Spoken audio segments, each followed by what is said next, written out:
Kondaa is a coaster located at Walibi, Belgium in Walibi, Belgium. It opened on May 8, 2021, costing €25 million to build. This is one of Intamin's steel mega coasters, others being Goliath at Walibi, Holland in the Netherlands. Kondaa reaches a height of 164 feet or 50 meters. It reaches a top speed of 70 miles per hour or 113 kilometers an hour. The length is 3,930 feet or 1,200 meters.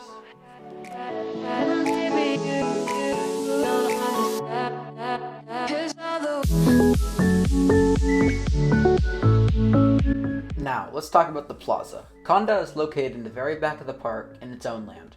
This land was made just for Kondaa, however there's another small flat ride there. When you go to enter Kondaa, it has a great looking building that fits in with the overall theme. The day I was there, the lines did not get over the 20 to 30 minute mark, but I've heard they've gotten much longer in busier days. There are two ways to avoid the line. One is single riders. This line was never more than a 5 to 10 minute wait the day I was there. The second option is the paid way. This is the park's fast track system, which will guarantee you a very short wait. Now, let's talk about the station. It looks very cool. When the train departs, the audio track kicks in and all the lights start to flicker. It's very dramatic. The trains on Kondaa are the same as the ones found on Velocicoaster, Taiga, and many more. In my opinion, they are my favorite coaster trains because of how freeing yet comfortable they are. When you depart the station, you climb up the 164-foot tall lift hill, which provides great views from the surrounding area and park. It is a very quick climb, and you're at the top very quickly for an amazing drop. In the back row, you are pulled down so fast because the train does not slow down at all, and halfway down the drop, it whips to the right, offering some insane airtime and laterals simultaneously. After the drop, you hit a very forceful pullout, offering great positives. Then you hit the first of many airtime hills. This one is probably being the strongest traditional hill, offering some insane ejector. After another pullout, you hit the most insane element on the whole ride, which is a huge outer bank. This is the strongest moment of airtime and is my favorite element on it. You are not just ejected out of your seat for such a long time, and it's an amazing feeling. Then you hit the only, I would say, dead point on the ride, which is the non-inverting cobra roll. I just found no force in it, and it had some good laterals going into it, but just ran a little slow. I also did this ride at the beginning of the day and end of the day, so I would know if it was going slow. But luckily, it went back to being insane right after that.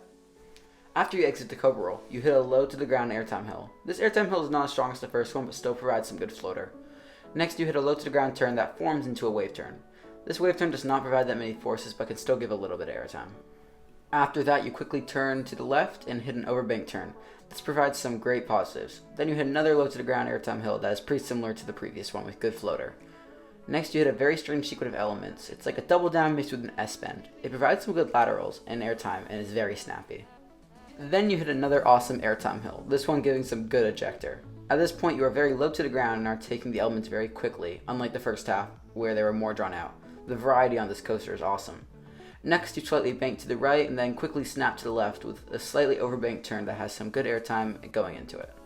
Then you go into one of my favorite parts of the entire ride. This has 3 airtime hills, but the last one is banked outward, so it gives even more airtime. All 3 of these hills give great ejector, and it's a great way to end the rides. Then you finally hit the brakes after a great long ride, lasting about 1 minute and 30 seconds. You will then realize the train is not sitting on the brakes for too long. This is because of the awesome crews sending out the trains in about 45 seconds every time. The line is always moving because of this. When you roll back into the station, the epic soundtrack comes back. I do wish this ride had onboard audio or at least speakers on the lift. After the train leaves the station, the music stops very abruptly. This is me trying to find critiques about the ride, but it's very hard. This ride is nearly perfect and was one of my favorite rides on the trip, but it was my favorite, period. Yes, this is better than Ride to Happiness. One of the main reasons I say this is the smoothness. Kondaa is glass smooth with no hint of a rattle. Unlike Ride to Happiness, which you've seen my vlog from Plopsland, you will know that it has a rattle. Now, let's give this ride a final score. I'm going to give it a 10 out of 10. This is a perfect ride in my opinion. It just has great forces everywhere and is probably my favorite coaster ever. I'm still debating that between an Iron Gwazi and all these other rides, but this is just an amazing ride. Go out to ride it one day, you won't regret it. So those are my thoughts on Kondaa at Walibi, Belgium. Let me know your thoughts in the comments below and stay tuned for more reviews from my Europe trip and more. Thanks for watching, everyone.